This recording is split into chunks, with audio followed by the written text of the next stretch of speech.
갈라디아 4장입니다. 1, 3절.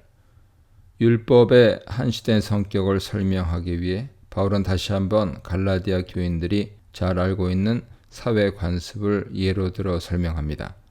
바울은 3장 24, 25절에서 사용했던 훈육교사, 몽학선생과 유사한 비유를 제시합니다. 훈육교사가 주인집 아들 교육과 관련되었다면 2절에 등장하는 후견인 청지기는 주인집 아들 재산 상속과 관련됐죠. 현존하는 그리스 로마 많은 판례들에서도 볼 수 있듯이 유언이나 재산 상속과 관련된 사건들은 당시 사람들의 사회적 관심거리였습니다. 1, 2절은 유산을 상속할 적법한 상속자라 하더라도 성인이 되기 전까지는 재산관리 차원에서나 법적인 차원에서 후견인이나 청지기에게 의지해야 하는 당시 관습을 설명해주고 있습니다. 그래서 바울은 아버지가 정한 때가 차기 전까지 후견인과 청지기 아래에 있는 어린아이 상태를 종과 다름없는 상태라고 묘사합니다. 요점은 3절에 등장하죠. 즉 율법 아래에 있던 시기가 바로 이와 같은 종의 상태였다는 것입니다. 놀랍게도 바울은 율법을 이 세상의 초등학문이라고 특징짓습니다.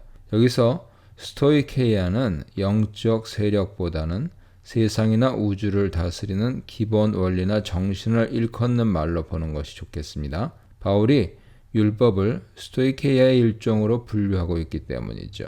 이방인들이 다른 신을 섬기고 나름의 철학과 가르침을 따라 살아온 동안 유대인들은 율법 아래에 살아왔습니다. 바울은 여기에서 유대인과 이방인이 그리스도 이전에 따르던 이 모든 원리와 가르침을 초등학문으로 분류하는 것입니다. 율법도 초등학문인 것은 그것이 한 민족을 다스리는 원리였기 때문이요. 그리스도 복음을 위한 준비 단계에서 주어졌기 때문입니다. 4절로 7절입니다. 여러 학자들은 4절, 5절이 초대교회에서 공적으로 사용했던 신앙 고백을 포함하고 있다고 생각합니다. 로마서 8장 3, 4절, 요한복음 3장 16, 17절, 요한일서 4장 9, 10절에서도 하나님이 무엇을 위해서 그 아들을 보내셨다는 공식이 등장하는 것을 보면 알 수 있습니다. 여기에서 하나님이 아들을 보내신 목적은 두 가지로 표현되는데, 첫째, 율법 아래 있는 자들을 자유케 하고, 둘째, 우리로 아들의 지위를 얻게 하는 것입니다. 4절과 5절이 한 문장을 이루는 가운데 여자에게서 나시고 율법 아래 나신 것이라는 구절은 하나님이 아들을 보내실 때 부대 상황으로 묘사됩니다. 이는 각각 그리스도의 인성과 사역을 표현해주는 표현들로 보는 것이 좋을 듯합니다. 이 문장이 교차 대꾸법을 이루고 있고 그 중심에 율법 아래라는 표현이 2번 등장하는 것만 보더라도 바울 관심이 어디에 있는지 알 수 있습니다. 즉 1절 3절에서 어린 상속자가 후견인 아래에 있다가 아버지가 정한 때에 상속자가 되는 것처럼 우리도 율법 아래에서 해방되어 그리스도를 통해 아들의 지위를 얻게 된다는 점을 강조하고 싶은 것입니다. 그래서 때가 참회가 중요합니다. 이 악한 세대에서 우리를 건지시는 하나님의 종말적 묵시적 행동이 일어날 때가 된 것이죠. 6절 7절은 아들의 명분과 성령의 관계에 대해 추가적인 설명을 제공합니다. 3장 26절에서 바울은 우리가 그리스도 안에서 하나님의 아들이 되었음을 설명했습니다. 6절에 의하면 그 아들의 영, 곧 성령을 받은 것은 이미 아들이 되었기 때문이죠.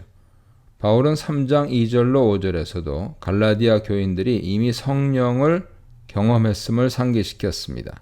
두 단락 모두에서 성령의 경험은 율법 준수와 상관이 없었다는 점을 강조합니다. 두 가지 눈여겨볼 부분이 있습니다. 첫째, 바울은 여기서 성령을 그 아들의 영으로 묘사합니다.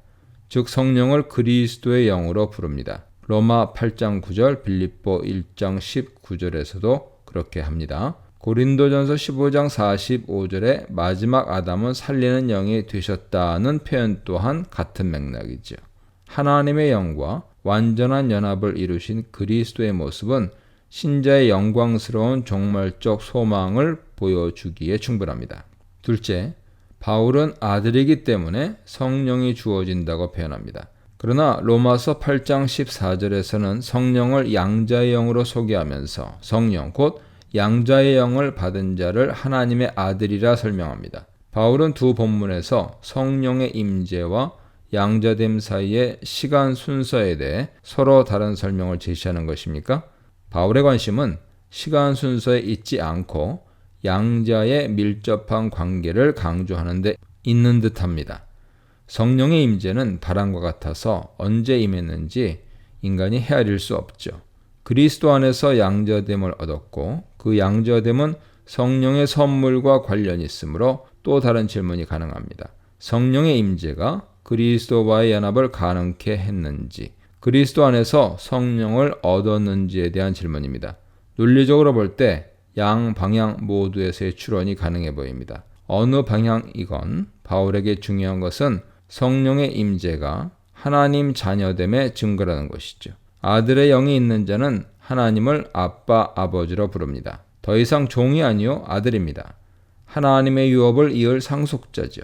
바울이 3장 2절 5절과 4장 6절에서 강조하듯이 초대교회 성도들은 자신들에게 성령이 임했음을 경험적으로 알고 있었습니다.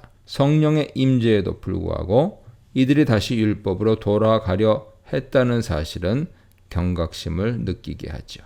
8절로 11절입니다. 바울은 갈라디아 교인들이 하나님을 알지 못하던 이전의 상태를 상기시킵니다. 1세기 그리스 로마 사회에는 종교가 삶의 구석구석에 모두 스며들어 있었습니다. 그들은 조상 때부터 섬겨왔던 신들의 노예로 살았을 것입니다. 또한 각종 스토이케이아들이 그들의 삶을 움직이고 있었을 것입니다. 죄인이 인간을 사랑하여 자신의 몸을 주신 하나님 아들에 관한 복음은 그들을 노예 삼았던 전통적인 신들의 이야기와 비교할 수 없었을 것입니다. 더구나 세상을 무력으로 정복하고 노예 경제에 근거하여 이민족들을 착취함으로써 제국 체제를 고착하려 했던 황제들의 이야기와도 비교할 수 없는 능력으로 다가왔을 것입니다. 바울은 그들을 하나님을 알 뿐 아니라 더욱이 하나님이 아신 바 된 상태로 묘사합니다. 이렇게 그리스도의 복음을 듣고 믿어 하나님의 자녀가 된 그들이 할례와 율법 아래로 들어가는 것은 마치 그들의 옛 신들과 옛 스토이케이아의 종으로 돌아가는 것과 같다고 바울은 평합니다. 복음과 비교할 때 모든 스토이케이아는 약하고 천박합니다. 한 민족에게 주어졌다는 점에서 율법도 스토이케이아의 일종이 아닙니까? 과연 갈라디아 교인들은 유대인들의 달력을 따른 각종 의식과 기념일을 채택했던 것으로 보입니다.